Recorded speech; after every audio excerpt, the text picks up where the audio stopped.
regional, local banks, regulators, they're all acting rationally. Everyone is doing what makes sense from their perspective, but when it all comes together, it's a systemic problem. And how do we fix this systemic problem when everyone's playing the game the way that the rules of the game are set up to play? So how do we change the game? Next on our panel, we have Maurice McNaughton. Dr. Maurice McNaughton is a UWI engineering graduate and pursued his PhD studies in decision sciences at Georgia State University. I'm not sure what decision sciences are, but it sounds cool. His research focus spans the domain of emerging open ICT ecosystems and includes open source software, open and big data, mobile and cloud computing. Dr. McNaughton was a key member of the Mobile Financial Services Research Project led by the Monash School of Business and Management, MSBM, in partnership with Solutions for Society, a UWI societal think tank that conducted a major study on the prospects for mobile financial services in Jamaica. So I'll turn the floor over to you, and you can tell us what you'd like to share. Particularly like to hear about mobile financial service.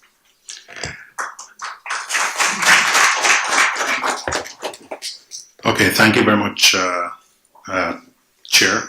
My remarks actually, as I understood this panel, would be primarily as a discussant, and so I'll sort of take my cues from that quite fascinating. Yeah, from that quite fascinating perspective that Damien, my colleague from Mona campus, just offered.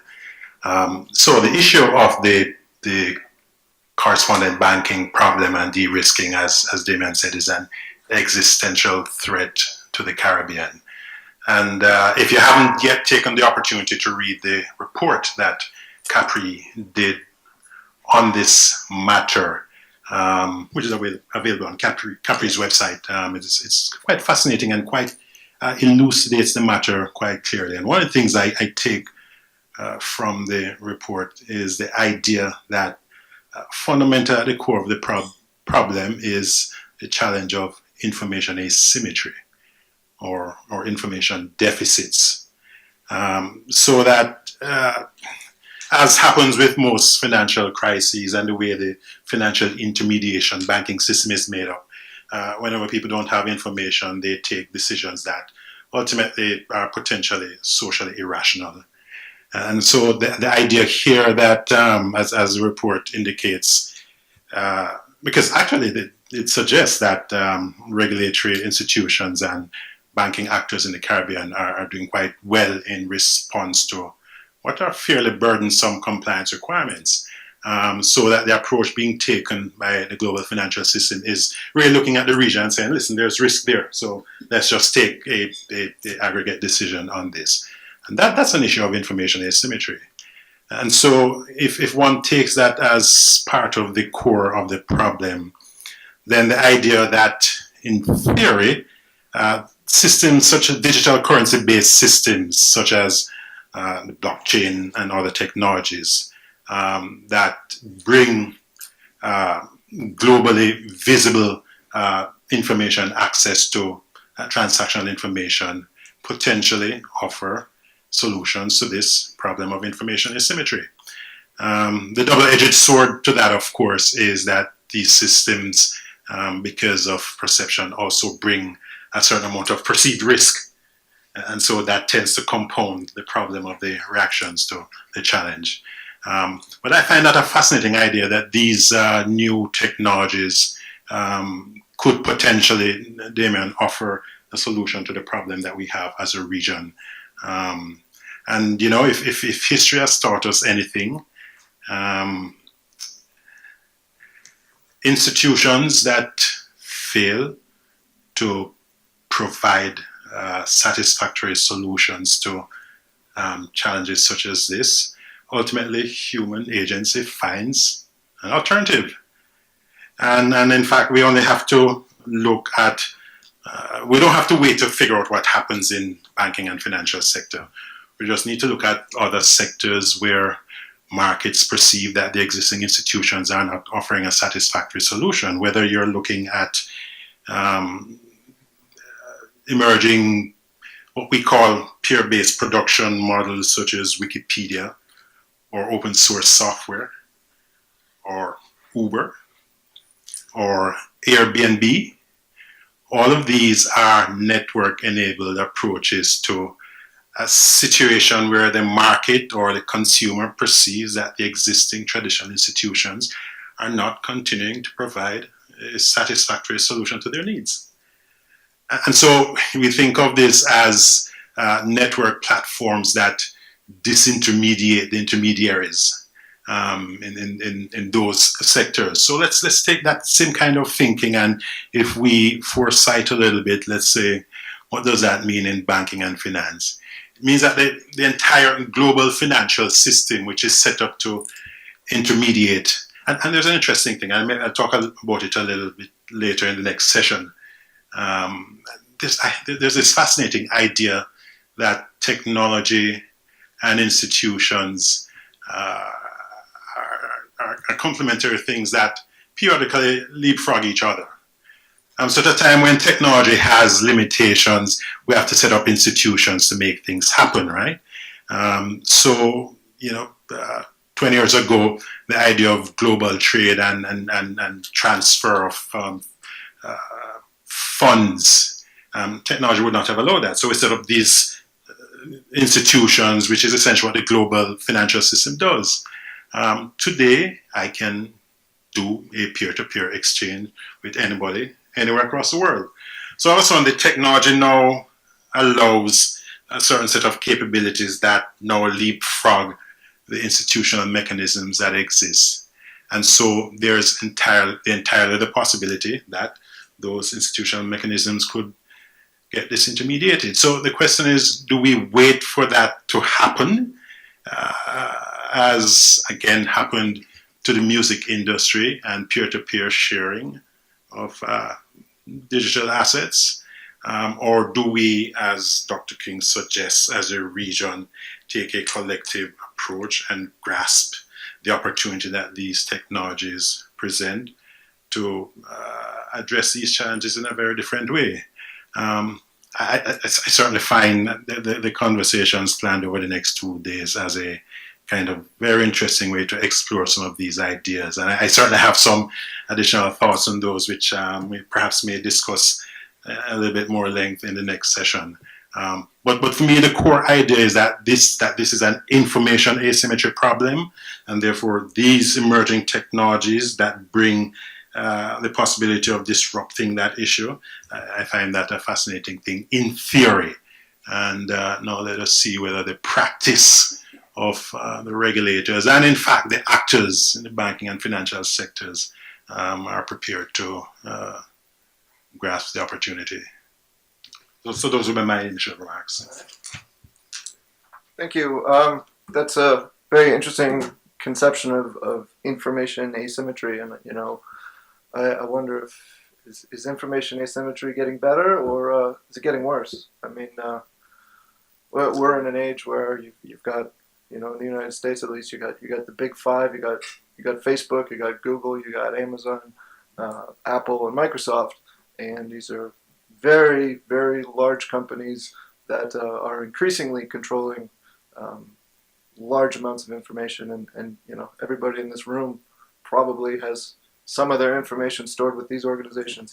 But on the other hand, you've got I don't know, I guess I would say maybe an insurgent movement, open source and distributed decentralized currency, that kind of thing, which is working against this trend towards information centralization that we've seen. So it's going to be interesting to see who wins. Next on our panel, we have Leslie Ann Devins. Miss Leslie Ann Devins is a career central banker with over 22 years of experience in economic research, policy analysis, and data development. From 2009 to 2011, she worked at the International Monetary Fund as the Senior Advisor, Office of the Executive Director in the Brazilian chair as Trinidad and Tobago's representative. Her work experience at the central bank spans the Research and Policy Department, the Reserve Management Department, the Payment Systems Department, and the Financial Institutions Supervision Department. Ms. Vignes is committed to excellence and the achievement of high-quality results. Ms. Vignes holds a Bachelor of Science, upper second-class honors, in Economics and Mathematics from the University of the West Indies, St. Augustine, and a Master of Science in Statistics from the same institution. And I certainly would love to hear, what's the central banker's perspective on all of this. So, Mr. Vignes. Good afternoon, everyone, and I would like to say thank you for inviting us to be the central bankers, to be part of this very distinguished panel. I would also like to thank Dr. King for presenting the issues very well and very clearly, right? I know I'm being put on the spot as a regulator, but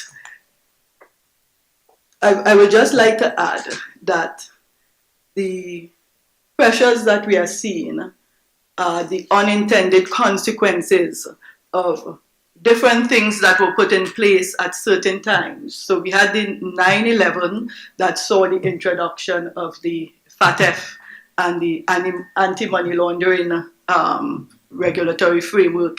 Then we had the financial crisis 2008, where we saw the introduction of stringent regulatory requirements on US banks and these other European countries.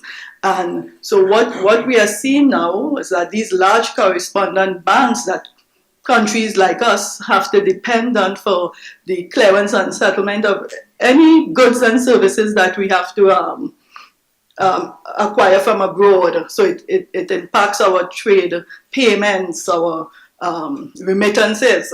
So it is very critical to us.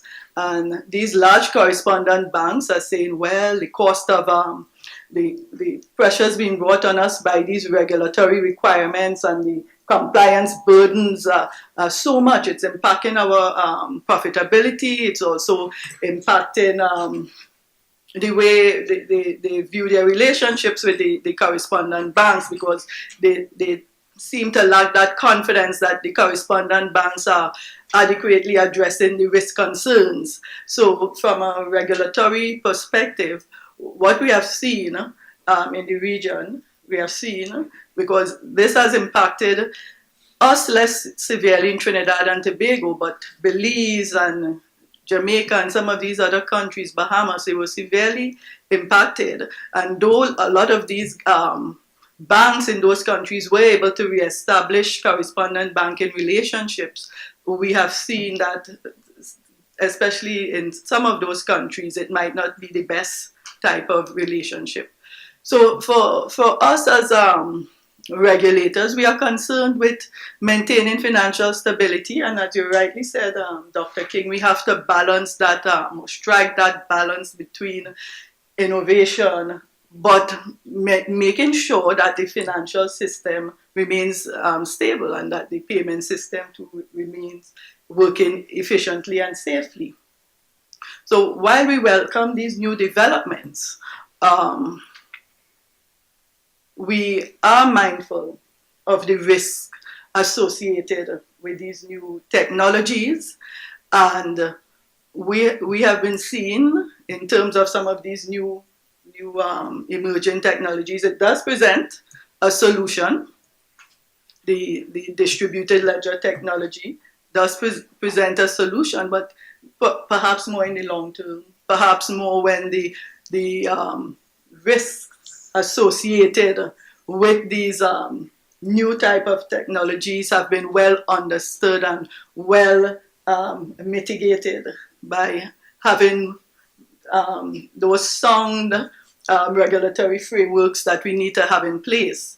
Because at the end of the day, we need to ensure, we welcome the innovation, but we have to make sure that it is not, it doesn't have any negative consequences to the financial system.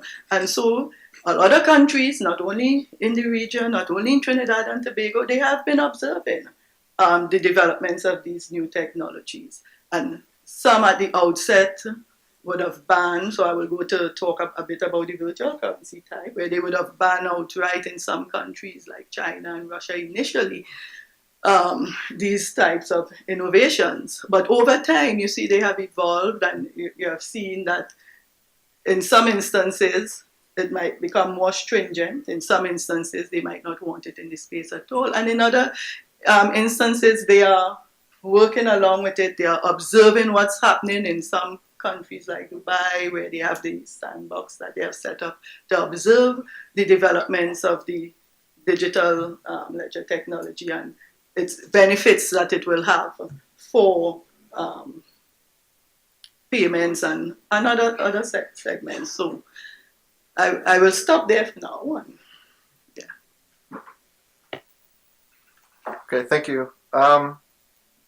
I'll open the floor up for questions in a minute, but I just want to follow up on one thing you mentioned and throw it out to the panel to see if they have any reactions or strong feelings about it, and that is the question of a regulatory sandbox, which we've seen in the United Kingdom, and I believe it's being implemented in Canada, and this is it's a regulatory environment where an innovative company is able to get a letter from their central bank or from the regulator that says, as long as you stay within these broad guidelines, we're going to give you some flexibility to experiment in the market and do what you want to do to see if it works. And this will be time limited, 6 months or a year. So this is an opportunity to see if your innovation can actually come to fruition, and then that gives the regulator and the innovative company a chance to work together to figure out what is the best way to manage the arrival of this technology and these new products. So I was wondering, is that a realistic prospect for countries in the Caribbean? Would it be helpful? Are there any reasons why it's particularly difficult to do it in this environment? What's the landscape there?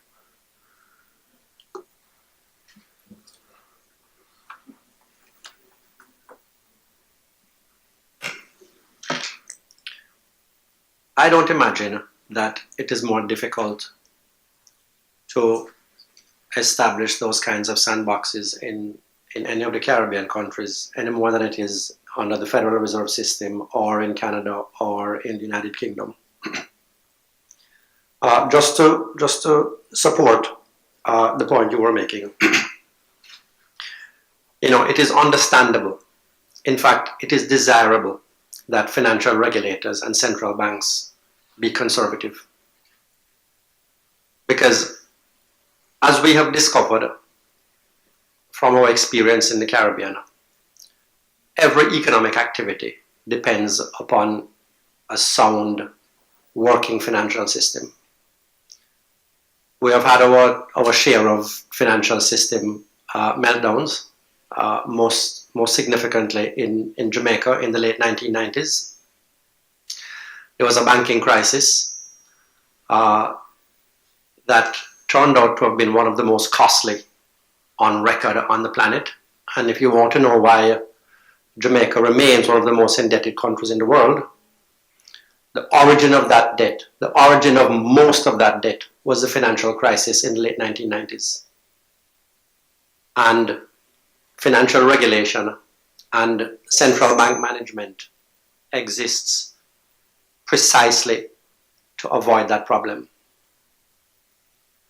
But as we have articulated already, it's a balance between prudence, between what is prudential and allowing innovation.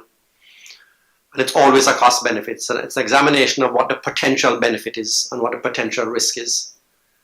And so, since the potential benefit stands to be greater in the Caribbean, what we're asking for is not to have a knee-jerk conservatism, as understandable as that is, but in examining that cost benefit to recognize that in the Caribbean, the needle needs to be moved slightly towards allowing more innovation, and sandboxes are an excellent way to do it. You know, setting up these parameters within which particular activities can experiment and to see where it goes.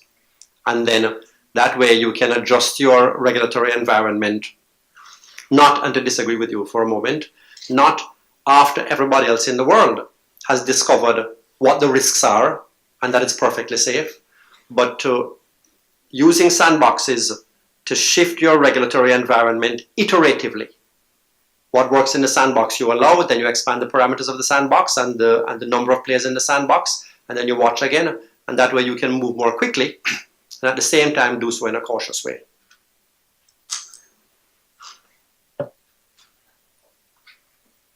All right, so listen, I think those of us who look at electronic payment systems and perhaps the current vintage digital currency systems, always the poster child is M-Pesa in Kenya and the experience there. And all the studies that have been done and the factors that have contributed to M-Pesa being such a phenomenon for the Kenyan financial ecosystem and the economy at large. One of the major factors was progressive and adaptive regulations. The fact that the regulators acknowledging that, well, we don't quite understand this thing, we think that it has potential, so let us see what happens, and then we'll adjust and respond as appropriate. And it allowed innovation to emerge. To some extent, the experience in Jamaica over the past 4 or 5 years with mobile payment systems has been something of a sandbox. I don't know if they've quite termed it as such, but certainly after issuing the electronic payment guidelines in 2013 or so, the central bank did allow a number of operators who submitted applications to engage in pilots, very scope-controlled pilots, to test as well as to demonstrate the way that this thing would work. And it gave the regulators an opportunity to learn along with the operators. And, you know, while there's those of us, especially those of us up in academia who just like to agitate about things, perhaps felt that it took much longer than it needed to, some 5 years. But eventually that process allowed 2 or 3 providers to come to market with tested, validated, and robust solutions. And so it's an approach that worked. That, again, they term it sandbox, but essentially approximated that kind of approach. And so I think there's every opportunity for regulators to collaborate with, rather than to just set rules, and certainly not to try to design the perfect system before allowing activity to take place, but to, in a very controlled way, to work in collaboration with prospective innovators to find solutions to our common challenges.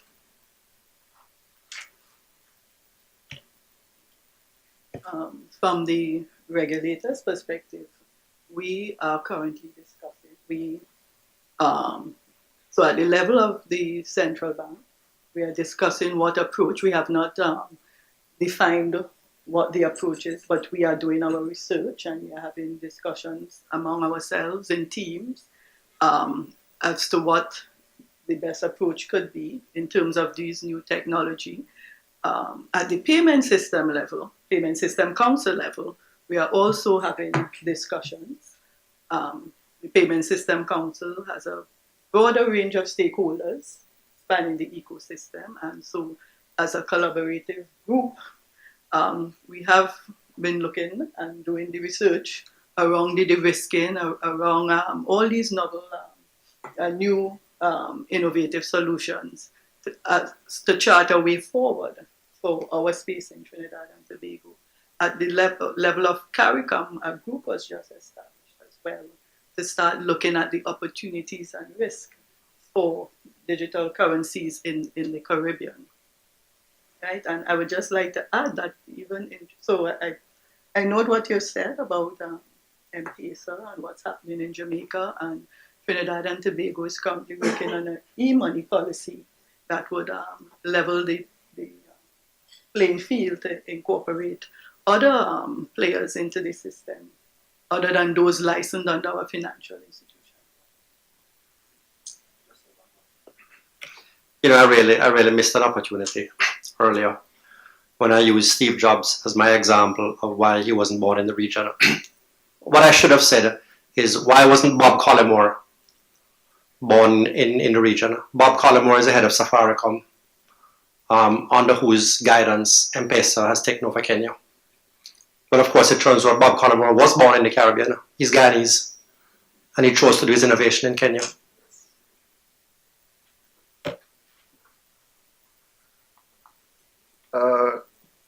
Thank you. That was a very interesting point you made, Maurice, about in Jamaica. You know, there was something like a sandbox that was used to develop the mobile money ecosystem, and I'm gonna go out on a limb. I might be wrong about this, but my understanding, and you please correct me if I'm wrong, is that regulatory infrastructure was initially built for the microfinance industry, and was brought over to mobile money. Is that correct? Actually, no. I mean, I believe there was an initial pilot that looked at microfinance, which started very early between the Development Bank of Jamaica and one of the mobile money providers. So that was one of the initial experiments that was given the authorization to go ahead and pilot. But the main mobile money operators also around 2013, 2014 were also given leave based on their applications to proceed with pilots. Okay. So you're right in the sense that one of the early pilots was one targeted at microfinance between the Development Bank of Jamaica and one of the operators.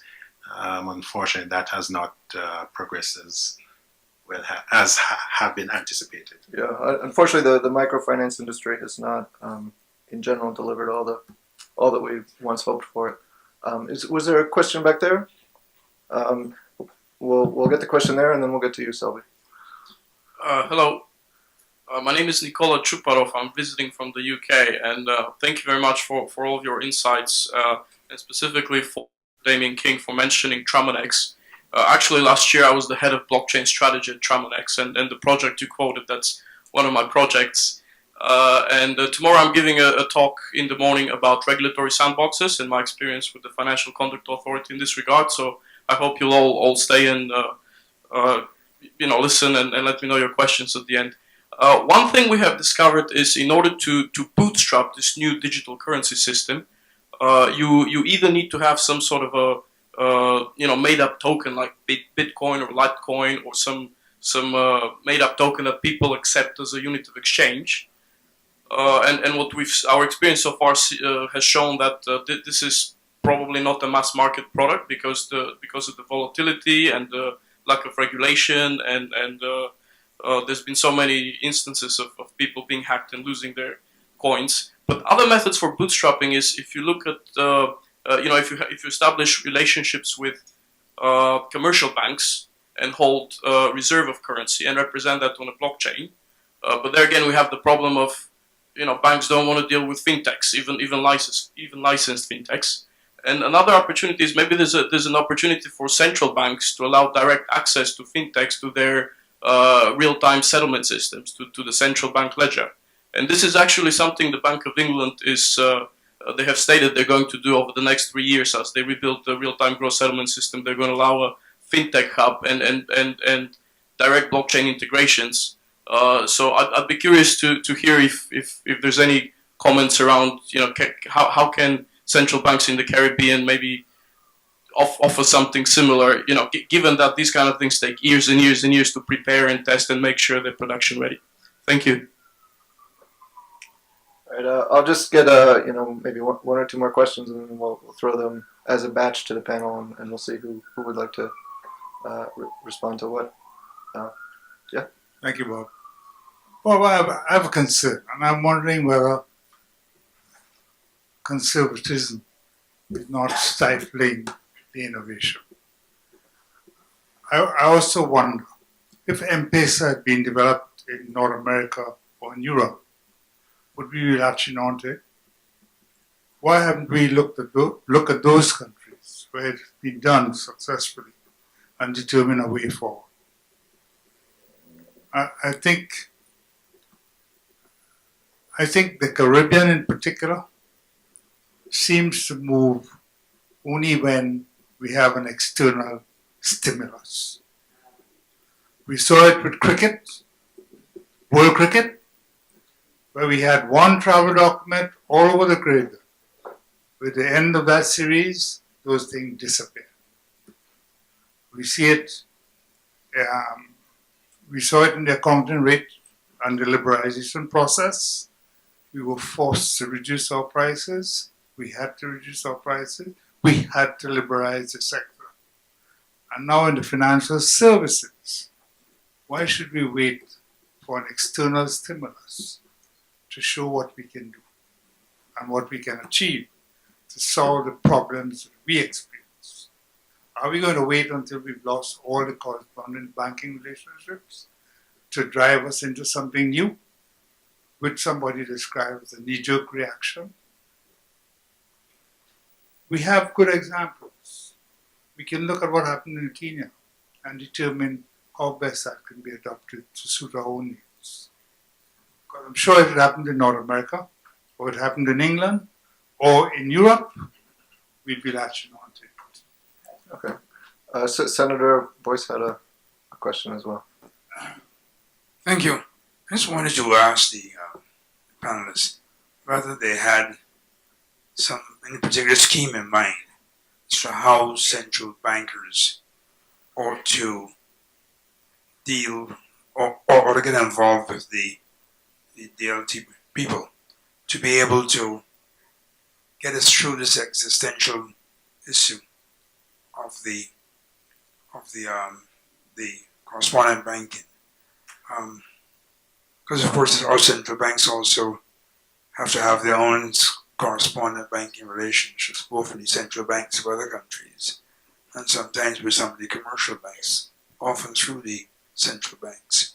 But I'm particularly interested in hearing how you thought the approach might be, and maybe to suggest that if you haven't already done so, that you may want to put forward a proposal through the central bank governors to the heads of government for a specific bit of work, a project to fashion the way in which we might use the technology to overcome this particular issue. It's just something I'd just love to hear some thoughts on, because I think it's really going to be very critical for us to be able to get through it. It's not affecting all of our industries.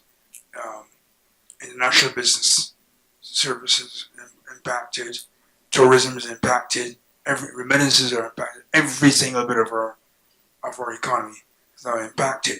Even those of us who've been able to maintain most of our correspondent banking relationships, the cost to the economy has now got to be very high to deal with these payments for opening bank accounts. Thanks. Okay, so we have three questions. One is on how do you improve the working relationship between central banks and industry.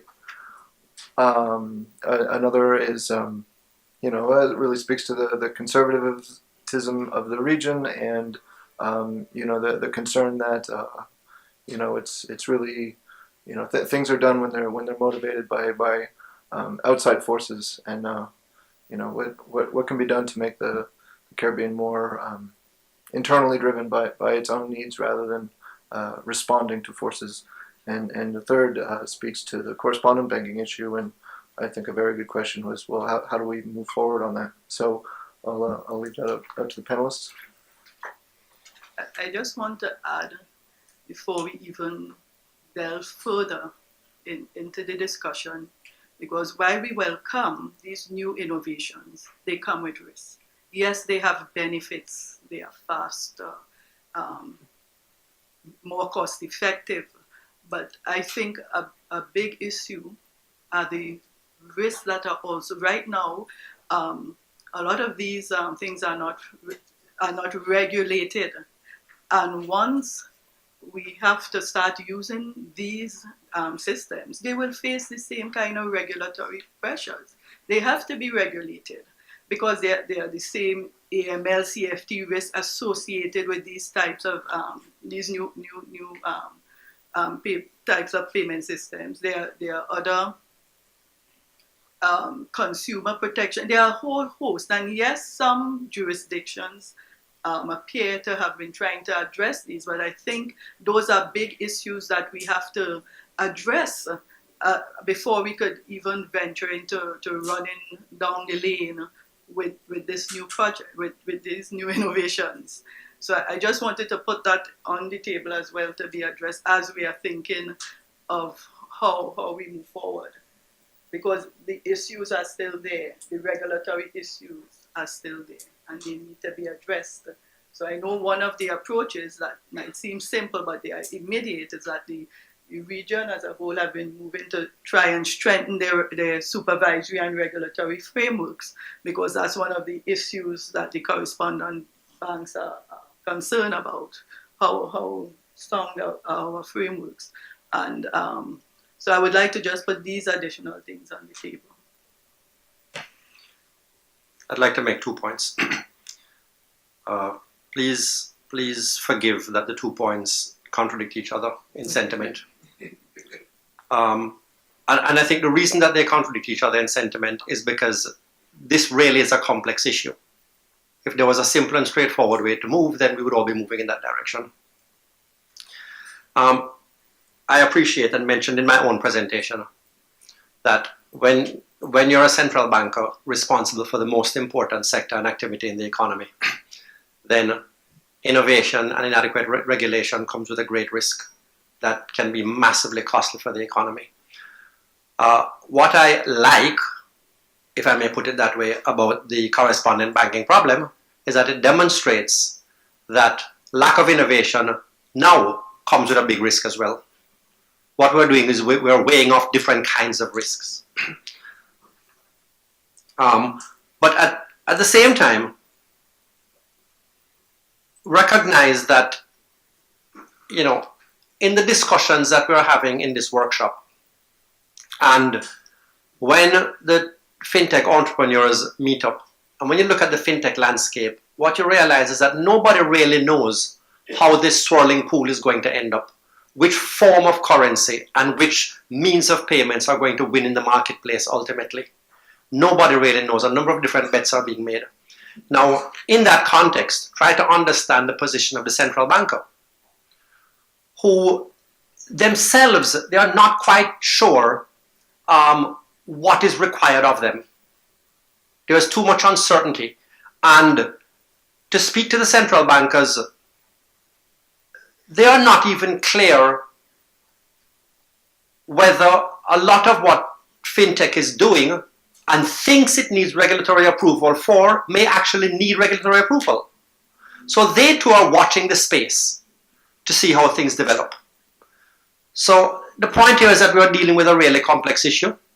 It's not the kind of thing that we can just sit in front of a microphone and say, why don't they do that? Yes, I'll just offer some remarks which may touch on all three of the issues that were raised. And incidentally, I had the privilege of meeting Dr. Bitanja Ndemo, who during the late 2000s presided over the Ministry of Telecommunications in Kenya. And that period that saw the emergence of not only M-Pesa, but a wave of innovation that saw Nairobi being described as not Silicon Valley, Savannah, Silicon Savannah, or something to that effect. But he made a very simple comment to me. He said, sometimes regulation is the enemy of innovation. And he said it with such clarity. It was just very clear in his mind that the perceived risks that accompany a lot of this discourse. He thought the risk of doing nothing was far greater for their economy. And so he was prepared to take those risks. And he acknowledged that there were risks, but he was prepared to take those risks. I think the question of, the kind of bootstrap approaches that you mentioned in the UK, and what approaches our own regulators should take. Again, I refer back to the Jamaica experience because it's the one that I am perhaps more familiar with. I think there the regulators were prepared to learn as they go, as things went on, and to work with the operators. Of course, again, it took a little bit longer than all of us in this space wanted, but at the end of the day, they came out understanding the risks and the opportunities better, and the operators themselves came out with, I believe, came to market with better products that benefited from those pilots and the testing and the demonstrating that this works. And in fact, during that process, there were some cases that never made it through that testing because they weren't able to stand the validation test with the integration with some of the commercial banks. So I think that approach is quite important. The other thing I would say is that governments also have a responsibility and a role to play in these experiments, in these pilots. And when I say governments, I'm not speaking governments in relation to policy or regulation. I'm speaking governments as operational actors. So there's one experiment that we've studied in Jamaica, the whole issue of payments to, social payments to beneficiaries. And the idea that government as an operational entity that has this big bundle of transactions could in fact create a stimulus for digital financial services ecosystem by bringing those transactions to market. Government working along with the regulator and the operators to create a kind of stimulus. Now that's incredibly important, and we don't see governments taking enough opportunity to play that kind of role. If you think about many of our economies, governments have a disproportionate influence. They're the biggest transactors, they're the biggest employers, they're the biggest players, and their change in behavior can significantly stimulate many of these ecosystems, which need stimulus. One of the things that is clear to us is having navigated the regulatory trajectory to come to market, the operators are now having to grapple with the challenges of market. How do I grow transactions? And it is less trivial than we tend to take for granted. So I think that role of government as an operating entity is also quite important in the context of our economies. Okay, I think we have. I'd like to take one more question from my friend Agri Marsh over there, because he's an entrepreneur and he's an innovator. So, I want to know what what do you make of this, and then we'll have our closing remarks. Is there an online question too? Okay, we'll finish that after Agri. Okay, great. Good afternoon, Agri Marsh, DSL. I was glad to hear from Mr. King that you reference my countryman, Mr. Collymore from Guyana. I just thought I'd start there. All right. 1, 2. The point on creating sandbox is one that young people who grew up in the Caribbean, worked outside of the Caribbean with international companies, would relish to come home. I think to broaden the scope a bit, to look at the Caribbean's attitude towards innovation in general. This is not just a financial issue with financial services. This is a bigger Caribbean attitude from banks to where we don't foster innovation. We use the word a lot in manifestos, in speeches in parliament and on television. But in practice, it's completely different to what we preach. My question to the panel is that what is the biggest fear currently without correspondent banking that you face? What's the biggest risk right now with the current banking structure? What is your biggest risk? 1. 2, what is your biggest perceived risk with the digital move? Those 2 questions. 1, I'll repeat, what is your biggest current risk that you face today? 2, what is your biggest perceived risk based on all that is going on globally? Okay. And I'm glad to hear that we have people online who are asking questions. So, Peter? Thanks, Bobby. Yes, this is a very similar question. It was proposed to Dr. King, but it can probably be the whole panel. This is with regards to the regulatory sandboxes and also the general implementation of these new ways of doing international business, for example, here in TT. If this information, the ease of implementation and the benefits of these new systems are already published and in use, why are countries like TNT so resistant to put these types of systems in place, even as a pilot, so that we may be propelled forward closer to it being fully implemented? Okay, so a couple questions about risks and perceived risks. So I will throw that back to the panel, recognizing that we're encroaching on coffee time. So if you could speak to that question and those questions, and if you have any final remarks, please share them at this time.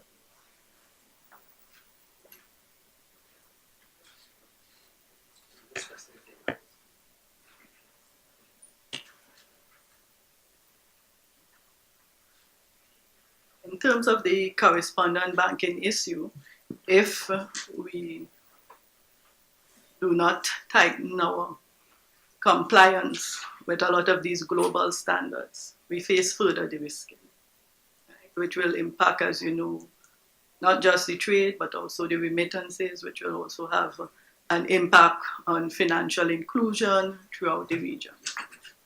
Right? Likewise, I will say the same thing about the DLT, because there are numerous risks associated with it.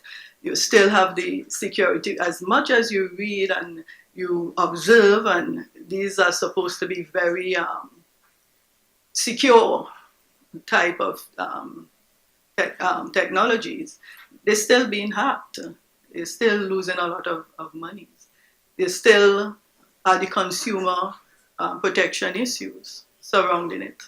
You still have AML, CFT issues unless we work out those issues, unless we have put a strong regulatory framework in place to address those issues. It could have serious effects for our different financial system and lead us to be even further the risk, right, because of the perception. And so I am mindful. I've heard all the different views around concerning sandboxes, and as I told you, we are in the stages of discussion across central banks, across our payment system council. So we are still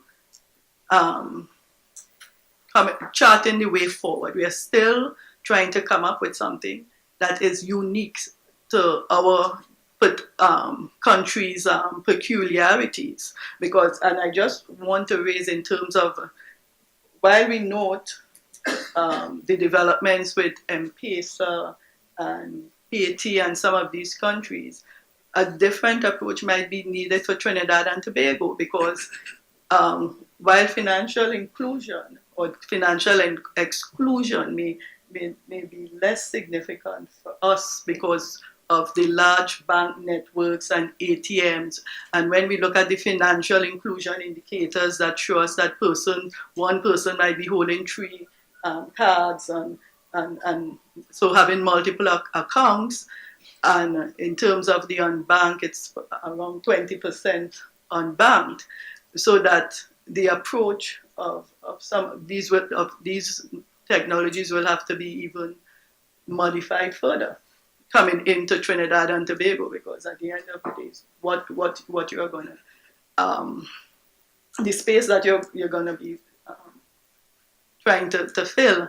So, and I would just like to add there too that with all these discussions, we still have to look at the consumer and the consumers' probably confidence in taking up some of these new products, because in Trinidad and Tobago, checks, in terms of, if you look at in terms of retail payments, non-cash retail payments, checks account for about 60-something% of the value. So I'd just like to end with that. Okay, I mean, I actually think that last point is a very important point. Context matters, and it matters greatly. A lot of times we look at the role of the regulator in Kenya with M-Pesa, but there are in fact three factors why M-Pesa was such a huge success, and they made a perfect storm, right? There were some social conditions at the time that made the transport of cash extremely risky coming out of a civil war. And so this went directly to addressing a very strong latent demand. So context does matter. I think that is quite important. I think when we speak about sandboxes, the notion of agility should not escape us, right? The idea of a sandbox, implicit in that is the fact that we're testing things, and you test small projects. So the session before lunch, when we listened to that, the output of that ITU focus group, that was impressive, that was comprehensive. But to attempt from the design of a regulatory framework standpoint to try and absorb all of that, you can't swallow that elephant. So we have to take agile approaches and define small projects that allow us to test these technologies in specific applications. And again, I call it an experiment. The experiment in Jamaica with social payments, I think, is a very important example of a relatively small risk opportunity that could have a big transactional impact. I think those are the things that we have to look at in our context, so that a regulator can collaborate with private operators, perhaps with academia and government agencies to test things. And I think that's quite important. At the end of the day, I think the developmental opportunity associated with digital payments is too significant in terms of inclusion, in innovation and transactional efficiency. It's too significant for us to adopt the do-nothing stance. The point about context mattering cannot be overemphasized. Bear in mind that even though the M-Pesa innovation is now nearly 10 years old, mobile money has, and everybody knows about it, and it's everybody's favorite example, mobile money has been nowhere else as successful as it has been in Kenya. I'd like to answer the question raised by the online caller who asked why central banks are so resistant. Well, I think there are two answers. One is that you don't get promoted into a position of decision making at a central bank unless you're a slab of granite.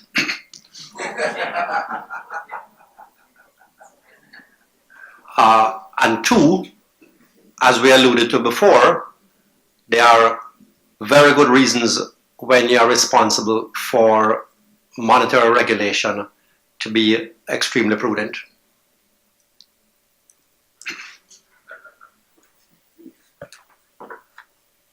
All right. Well, thank you very much to our panelists. One thing that really stuck with me, I don't remember which one of you said it, but it was that lack of innovation comes with its own risks as well. And one thing that Dr. McNaughton said was, I know there's got to be some software development background in there, because he was talking about agile approaches. Technology in software development has enabled us, when we write programs, to work, so much quicker and to adapt to changing requirements. And maybe that's what we need from an innovation perspective. But I would like to thank our panelists, and